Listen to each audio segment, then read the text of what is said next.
what the future is all about. And we're getting a head start that other schools and other people don't have. What you guys are doing is you're giving us a chance to learn about these electric cars, how they work, how they function, use all the things that we've learned and use it for our future, colleges and other careers that we're interested in.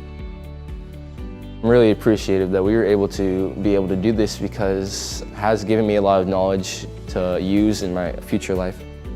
I just think it's really cool to see how electric car, the industry is growing. Probably in the future, all fuel run cars will probably not be in the running anymore because these are more clean, efficient. They don't have as much output of gases and other bad things to harm the environment.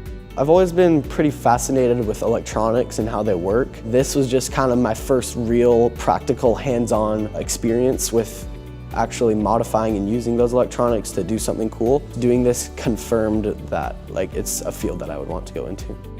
I wasn't really thinking about doing stuff that had to do with building things like cars, but after doing this class, I think that would be kind of cool to do that. It was more of a rewarding project than most you do in school, because most projects in school, you do it, you turn it in, and then you're like, okay, that's it, it's done.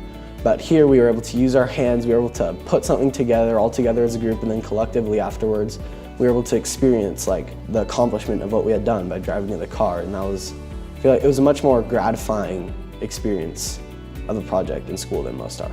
I'd just like to say thank you to Rogue Valley Clean Cities Coalition for donating this car to our class, because I just thought it was a really fun class to have and I got to feel accomplished, and I thought it was a really great experience. I would also like to say thank you for providing us with this opportunity to do something that we would otherwise not be able to do. Thank you.